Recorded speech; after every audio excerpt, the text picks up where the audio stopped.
Hello everyone, जय हिंद, जय भारत, वंदे मातरम। आप सभी प्यारे बच्चों को कैसे हो आप सभी।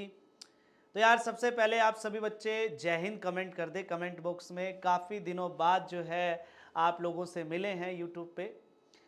लेकिन आप सभी को पता है कि एनडीए की जो नोटिफिकेशन है वो आउट हो चुकी है।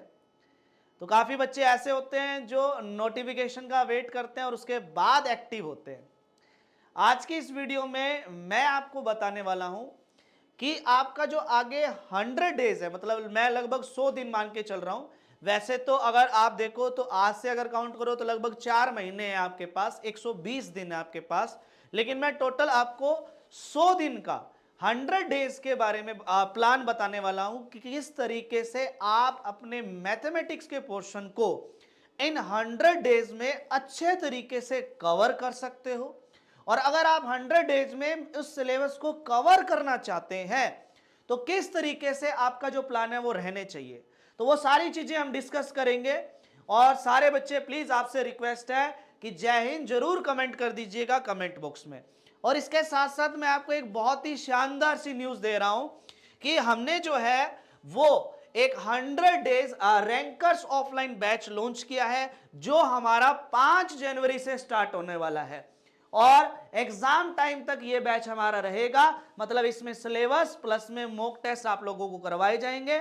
हमारी जो एकेडमी है एसएसबी गाइड डिफेंस एकेडमी, जो हमारी सिचुएटेड है न्यू दिल्ली के अंदर, जनकपुरी ईस्ट के अंदर। यहाँ पे प्रॉपर पूरा एड्रेस लिखा हुआ है। इस बैच की रजिस्ट्रेशन ओपन हो चुकी है, लिंक वीडियो के डिस्क्रिप्शन बॉक्स के अंदर दिया हुआ है, वहां पे जाके आप इस बैच के लिए रजिस्टर कर सकते हैं। ठीक है, जहां तक कंटेंट की बात है, जहां तक डीपीपीस की बात है, जहां तक टेस्ट की बात है, वो आप हमारे ऑफलाइन बैच के बच्चों से फीडबैक ले सकते हैं। और सबको पता है, संकल्प वाले बच्चों को भी पता है कि किस लेवल का कंटेंट प्रोवाइड करवाया जाता है। ठीक है जी, ठीक है। अब बात कर लेते हैं कि सर ये जो 100 डेज है हमारे पास, मतलब ये जो इतने दिन हमारे पास बचे हैं, इतने दिन के अंदर हम मैथमेटिक्स के पोर्शन को किस तरीके से एकदम शानदार तरीके से बेहतर जबरदस्त लेवल का बना सकते हैं। तो देखिए, सबसे पहला जो स्टेप रहता है, अगर आपको किसी भी सिलेबस, मतलब कोई भी चैप्टर या आप सब्जेक्ट पढ़ रहे हो, उस सब्जेक्ट को अगर आपको बेहतर करना है तो सबसे इंपॉर्टेंट चीज जो आती है वो आती है जी कंटेंट। सबसे इंपॉर्टेंट चीज जो आती है वो कंटेंट, क्योंकि कंटेंट ही आपका एग्जाम क्लियर करवाता है मेरे दोस्त। आप कहीं से भी पढ़ रहे हो, किसी भी प्लेटफॉर्म से पढ़ रहे हो, तो याद रखना कि जो चीज पढ़ाई जा रही है, जो आपको प्रोवाइड करवाई जा रही है, कि क्या उस कंटेंट को पढ़कर, वो जो आपको मिल रहा है उसको पढ़कर आपका जो एनडीए लेवल के जो क्वेश्चंस एनडीए में जो पूछे जा रहे क्वेश्चंस हैं, क्या वो चीज उसके साथ मैच कर रही है या नहीं मैच कर रही। मतलब आप प्रीवियस ईयर क्वेश्चन उठाओ, आपने लेक्चर लगाए और आपने देखा कि यार इस लेक्चर से पढ़ के तो मेरे क्वेश्चन सोल्व नहीं हो रहे। मतलब कहने का मेरा साफ साफ है, आपको जो है वो एनडीए ओरिएंटेड कंटेंट चाहिए, अच्छा कंटेंट चाहिए, फालतू हवाबाजी नहीं चलेगी। ठीक है जी। दूसरी चीज, आपको एक टारगेट सेट करना पड़ेगा। ऐसा नहीं है कि हवा में ही तीर चलाई जा रहे हो। एक चैप्टर को कभी 10 दिन पढ़ लिया, एक चैप्टर को 2 दिन में ही निपटा दिया, ऐसा नहीं चलेगा। आपको एक टारगेट सेट करना पड़ेगा हर एक चैप्टर को लेकर कि भाई ये जो चैप्टर है, ये इसके इतने सारे क्वेश्चन आते हैं, 10 क्वेश्चन आते हैं, जैसे ट्रिग्नोमेट्री है तो मेरे को इसको इतना टाइम देना है। ये भाई ऐसा चैप्टर है जिसके 2-3 क्वेश्चन आते हैं तो मेरे को इसको इतना टाइम देना है। तो आपको एक टारगेट सेट करना पड़ेगा और उसको डेली के डेली आपको अचीव करना पड़ेगा। आपको टारगेट ये भी सेट करना पड़ेगा कि भाई इस चैप्टर को मैंने कितने दिन देने हैं, इस चैप्टर के मैंने कितने क्वेश्चंस लगाने हैं, और इस चैप्टर के मैंने प्रीवियस ईयर क्वेश्चंस कितने दिन में कंप्लीट करने हैं। ठीक है जी। तीसरी चीज कि मिनिमम, याद रखना मैं ये मिनिमम लिख रहा हूं, मिनिमम हर एक चैप्टर के 100+ क्वेश्चंस तो आपको करने ही करने हैं। 100 तो करने ही करने हैं, हर एक चैप्टर के 100 क्वेश्चन करने बहुत ही जरूरी है, याद रखना। और ये 100 क्वेश्चन आपके प्रीवियस ईयर क्वेश्चन से हटके होंगे, याद रखना। ऐसा नहीं है कि प्रीवियस ईयर क्वेश्चन ही पेल दिए कि 100 हो गए जी आपने बोला था। ये क्वेश्चन 100 आपके होने चाहिए। जिस टाइप के क्वेश्चन यूपीएससी अभी एग्जाम में पूछ रहा है उसी लेवल के क्वेश्चन प्रैक्टिस करने पड़ेंगे। आर.एस. अग्रवाल वगैरह करके, पाथफाइंडर वगैरह करके टाइम पास करने की जरूरत नहीं है, पहले बता रहा हूं। ठीक है, जमाना गया, वो बीता जमाना था। प्लस में हर चैप्टर के प्रीवियस ईयर क्वेश्चंस आप 2010 से स्टार्ट करें और 2023 तक के पीवाईक्यू कंप्लीट करें हर एक चैप्टर के। ठीक है जी, आई बात समझ में। और फोर्थ और मोस्ट इंपॉर्टेंट चीज, रेगुलर बेसिस पे पढ़ना। रेगुलर पढ़ना पड़ेगा मेरे दोस्त। ऐसा नहीं है कि आज 2 घंटे पढ़ाई की, मैंने एक मोटिवेशन वीडियो देखी, अब मैं 10 घंटे पढ़ाई कर रहा हूं, ऐसा नहीं चलेगा भाई। आपको कंसिस्टेंसी बनाकर रखनी पड़ेगी। मतलब आप चाहे एक दिन में 5 घंटे पढ़ रहे हो, लेकिन रेगुलर बेस पे डेली 5 घंटे पढ़ना है। ऐसा नहीं है कि आज 2 पढ़ा, आज मैंने ऐसी कोई रील देख ली, मैं एकदम से मोटिवेट हो गया, आज मैं 10 घंटे पढ़ूंगा, अगले दिन 24 घंटे पढ़ रहा है, अगले दिन ग्लूकोज चढ़ रही है, अगले एक हफ्ते सो रहा हूं। ऐसा नहीं चलेगा।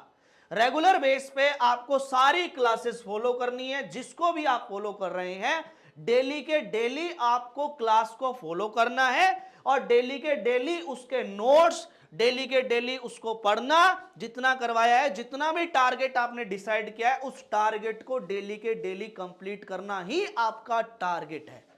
ठीक है जी, आई बात समझ में। फिफ्थ इंपॉर्टेंट चीज है रिवीजन। देखो यार, रिवीजन अगर नहीं की तो सिंपल चीज है कि अगर ये कटोरा इसके सुराख है ना भाई, तो इसमें कितना मर्जी पानी डाले जाओ वो पानी निकलता ही जाएगा। क्या करना है, इस सुराख को बंद करके भी रखना है ताकि पानी नीचे ना गिरे और पानी भरते भी जाना है। मतलब जितना आपने ये पढ़ा अब तक, उसको संभाल के रखने का काम आपका है।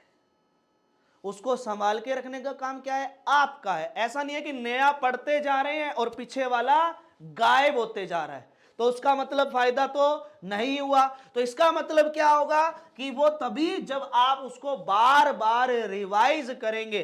पूरे दिन में 1 या 2 घंटे ऐसा टाइम डिसाइड करो जिसमें आप कहो कि बस अब मैं जो मैंने कल पढ़ा था या जो मैंने पूरा दिन में पढ़ा है उसको एक बार रिवाइज करके जरूर सोऊंगा।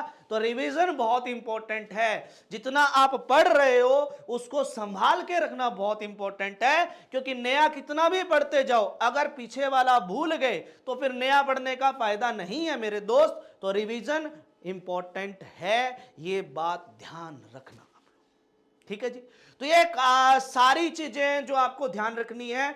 और एक और चीज मैं बता देता हूं, कंप्लीट सिलेबस।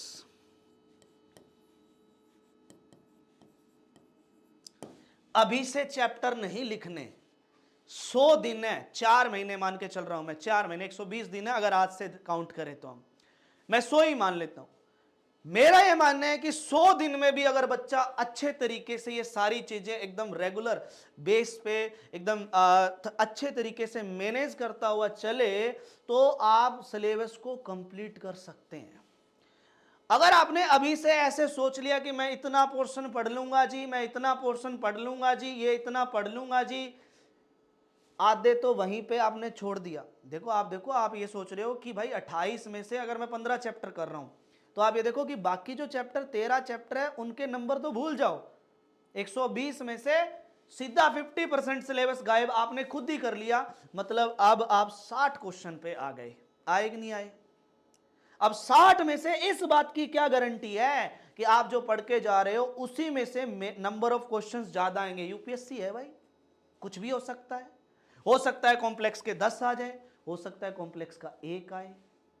और इस बात की गारंटी भी नहीं है कि जो चैप्टर आपका अच्छे तरीके से तैयार है उसके अगर 5 है तो 5 के 5 आपके सही हो जाएं। इस बात की गारंटी भी नहीं है। हो सकता है कि एक क्वेश्चन ऐसा हो तो थोड़ा हाई लेवल का आ गया, 4 ही आपको आते हो सकता है 3 ही आपको आते हो।